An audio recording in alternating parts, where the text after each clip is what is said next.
राधे राधे, जय हिंद। जैव आने जीवित प्राणी, अणु आने यौगिक, बायोमॉलिक्यूल्स जीवों में पाए जाने वाले वे कंपाउंड जो जीवों में पाए जाते हैं और खासकर कोशिकाओं में, और यह उच्च अणुभार वाले पदार्थ होते हैं, हाई मॉलिक्यूलर वेट वाले, जिनका वजन ज्यादा होता है। दूसरा, यह कोशिकाओं में पाए जाते हैं, सेल में पाए जाते हैं। यह संपूर्ण शरीर की क्रियाओं को संचालित करती हैं, नियंत्रित करती हैं और विभिन्न प्रकार की जैव रासायनिक क्रियाओं में भाग लेती हैं। कुछ जीवों के शरीर में उत्पन्न होते हैं, कुछ बाहर से भोजन के द्वारा लिए जाते हैं। यह मुख्य रूप से कार्बन, हाइड्रोजन, ऑक्सीजन और नाइट्रोजन के बने होते हैं। अभी तक आपने पिछली यूनिट में हैलाइड पढ़ा था, कार्बन पढ़ा था, ऑक्सीजन पढ़ा था और हाइड्रोजन। यहाँ नाइट्रोजन भी होता है, जैसे हमने नाइट्रोजन के कंपाउंड पढ़े थे। उच्च अणुभार वाले, यहाँ आपने केवल एल्कोहल, एथिल मैथिल वाला पढ़ा था।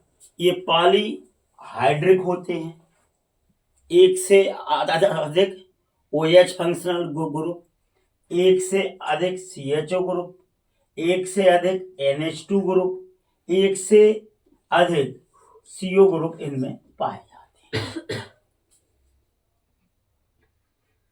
वे सभी पदार्थ जैव अणु या बायोमॉलिक्यूल्स कहलाते हैं, जैसे कार्बोहाइड्रेट्स, प्रोटीन, न्यूक्लिक अम्ल, फैट, हार्मोन्स, विटामिन्स आदि। इन सभी को बायोमॉलिक्यूल्स कहते हैं। इनके बिना जीवन संभव नहीं है। यह जीव जंतुओं में विकास और जीवन के लिए अति महत्वपूर्ण पदार्थ होते हैं। तो आज हम जैव मॉलिक्यूल्स में पहला समूह पढ़ते हैं, कार्बोहाइड्रेट्स। कौन सा? कार्बोहाइड्रेट्स।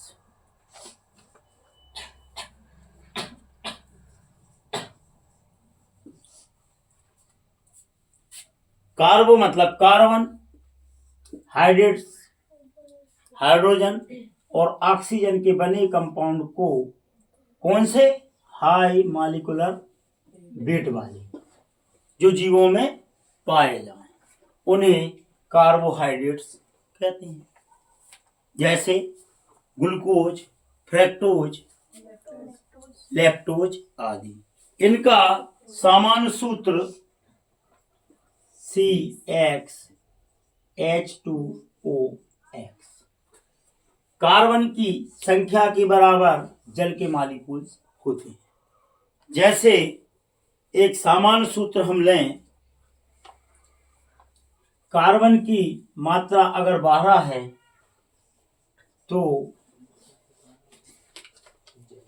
C12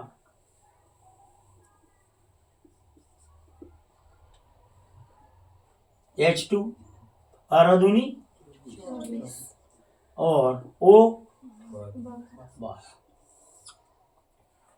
ये क्या हो जाएगा आपका? कार्बोहाइड्रेट्स। जैसे C6 लें, H2O6, C12 H12O6। ये सभी पदार्थ कार्बोहाइड्रेट्स कहलाते हैं, जिनका सामान्य सूत्र CX मतलब कार्बन की संख्या, H2O जोड़कर। और अब यहां पर आपने इसका फार्मूला पढ़ा है, C12H22O11।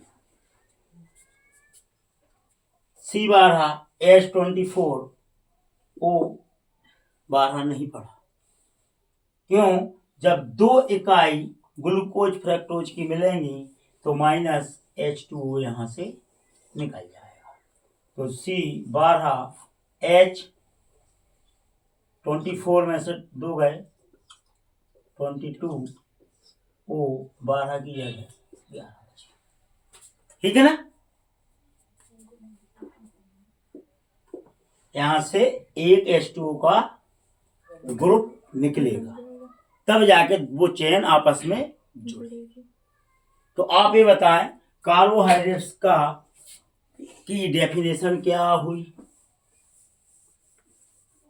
कार्बोहाइड्रेट्स उच्च अणुभार वाले जीव कोशिकाओं में या जीवों में पाए जाने वाले कार्बन, हाइड्रोजन, ऑक्सीजन के बने कंपाउंड होते हैं, जिनका सामान्य सूत्र CxH2OX होता है, जैसे ग्लूकोज, फ्रक्टोज, लैक्टोज आदि।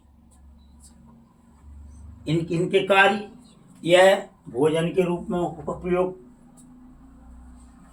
यह शरीर को ऊर्जा देते हैं, यह शरीर का विकास करते हैं और विभिन्न जैव रासायनिक क्रियाओं में भाग लेते हैं और इनसे जीव और पेड़ पौधों का संघाटात्मक विकास होता है।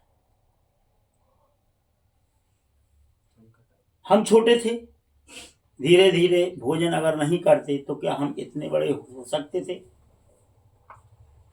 या हमारे शरीर में ये बायोमॉलिक्यूल्स नहीं होता तो क्या हम जीवित रह सकते हैं? बीमार हम पड़ते हैं तो हमको डॉक्टर ग्लूकोज की बोतल देता है। अब कार्बोहाइड्रेट्स के बाद कार्बोहाइड्रेट्स का क्लासिफिकेशन या वर्गीकरण। तो कार्बोहाइड्रेट्स दो प्रकार के होते हैं, एक कहलाते हैं सुक्रोज, शकरा, और एक कहलाते हैं नॉन सुक्रोज, अशर्करा, मीठे वाले और बिना मीठे। सुक्रोज फिर आपके दो प्रकार के होते हैं, पहला मोनोसैकराइड और दूसरे ओलियोसैकराइड। ओलियोसैकराइड फिर दो प्रकार के होते हैं, डाइसैकराइड, ट्राइसैकराइड और टेट्रासैकराइड। और टेट्रास के बाद जो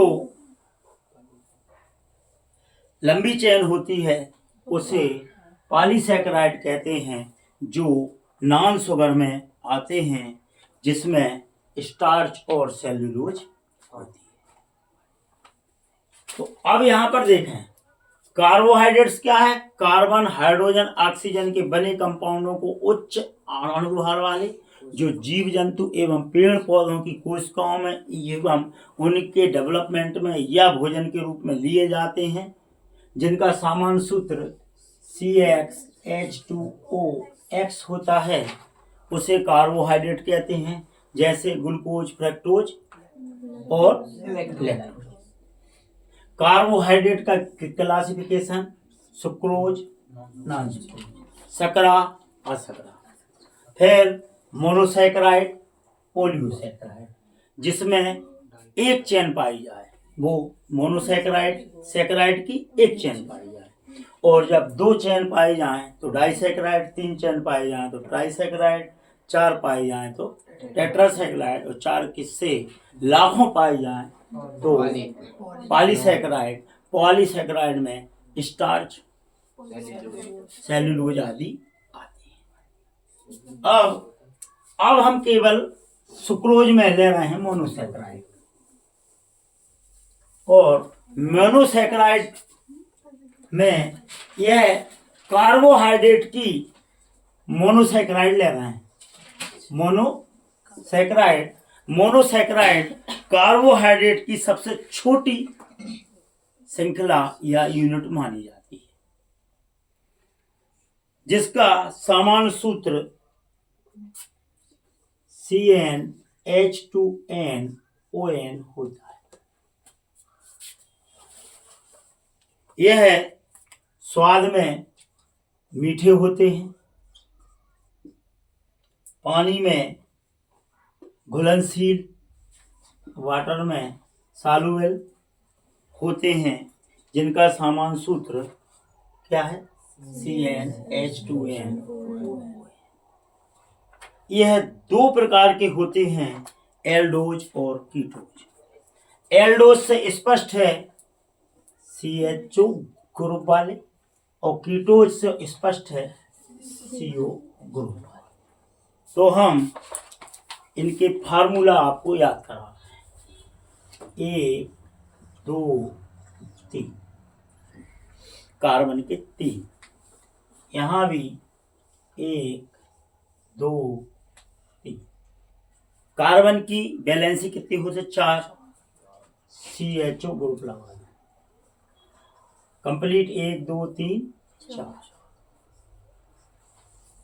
ये कहा है ओच, एल्डोज मतलब OH का ग्रुप होना, तो 2 लगा दो OH, और बाकी सब में लगा दो H H H, तो C3 1 2 3 4 5 6 H6 O3।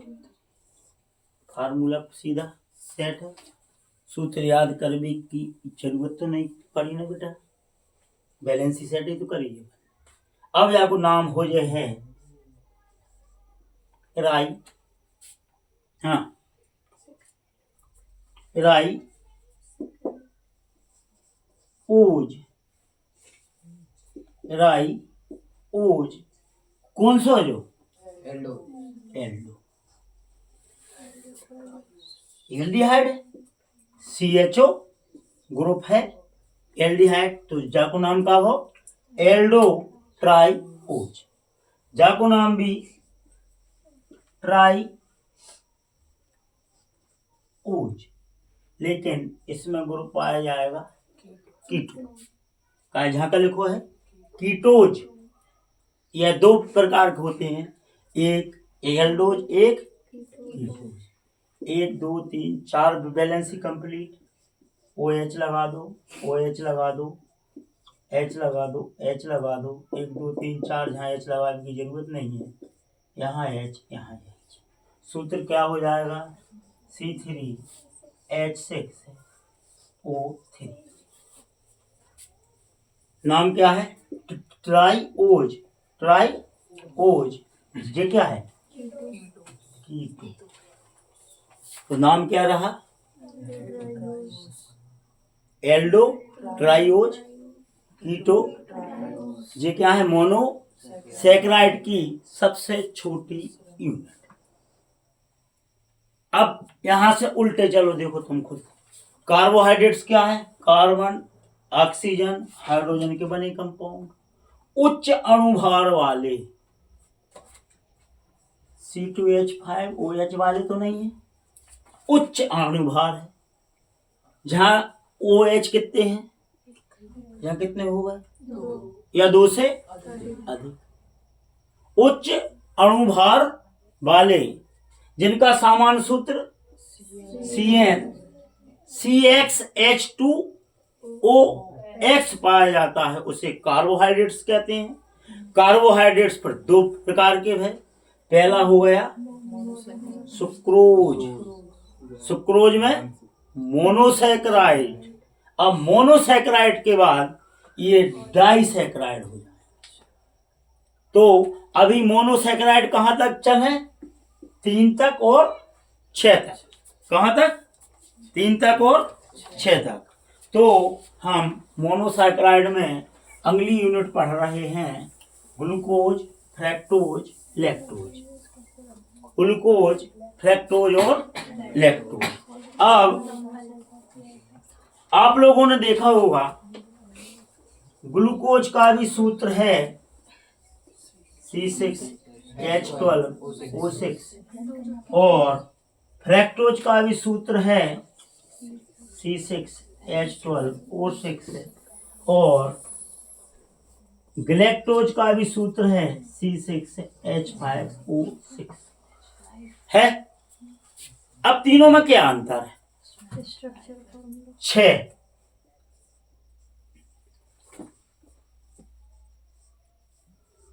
1 2 3 4 5 6, ये भी 6 कर लो।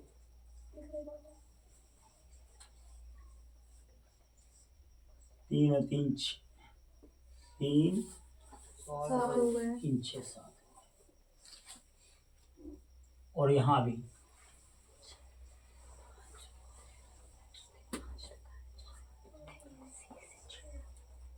C6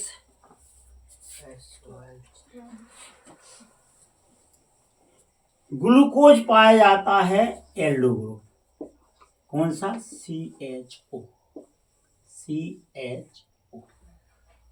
और गैलेक्टोज भी पाया जाता है एल्डो ग्रुप, ठीक। और फ्रैक्टोज पाया जाता है कीटो ग्रुप। जैसे हमने यहाँ पे ट्राइओज में एक पढ़ा था,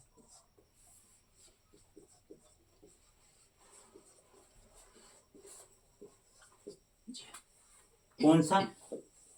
एल्डो ट्राइओज, और दूसरा पढ़ा था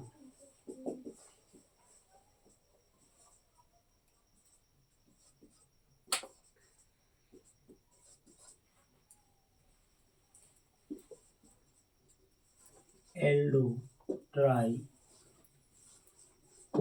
और ये क्या था? कीटो ट्राइओज। ऐसे ही यहाँ पे एल्डिहाइड वाले 2 हैं। कौन कौन से बेटा? एक ग्लूकोज और एक गैलेक्टोज, ठीक है ना बेटा। अब अगला फ्रैक्टोज पाया जाता है कीटोज। अब यहां पर ध्यान दें, इन दोनों में क्या अंतर है? एक OH लगाओ, फिर एक H लगाओ और सब में OH लगा दो, लगाओ, याद रहे।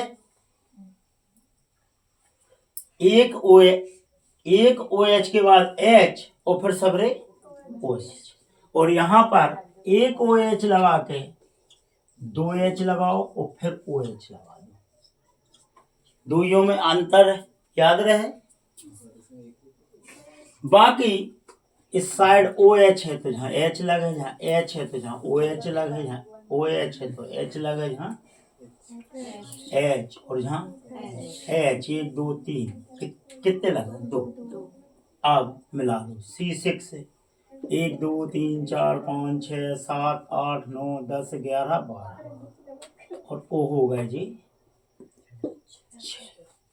यहाँ भी OH है तो H OH OH H H2 मिला लो 1 2 3 4 5 6 7 8 9 10 11 12 और O 1 2 3 4 5। अब ध्यान रखना, ग्लूकोज में एक OH के बाद एक H, गैलेक्टोज में बाकी जे भी ये एल्डो है और ये भी Aldo.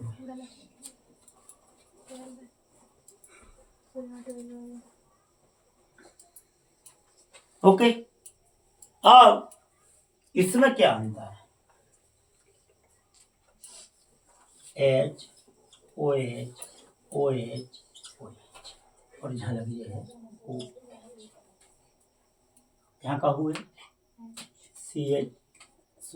H2 OH H H H2 मिला लो 1 2 3 4 5 6 2 3 4 5 6 7 8 9 10 11 12 O 1 2 3 4 5 6। ये हो जाएगा आपका ग्लूकोज का संरचना सूत्र, ये हो जाएगा फ्रक्टोज का, ये हो जाएगा गैलेक्टोज का। गैलेक्टोज और ग्लूकोज एल्डो ग्रुप कहलाएंगे और फ्रक्टोज कीटो ग्रुप कहलाएंगे। ये एक दूसरे के आइसोमर हैं क्योंकि इनके स्ट्रक्चर फार्मूला अलग अलग है, मॉलिक्यूलर फार्मूला समान है, इसीलिए इन्हें एक दूसरे के समावयवी यौगिक कहते हैं। आज के लिए इतना काफी है। राधे राधे, जय हिंद।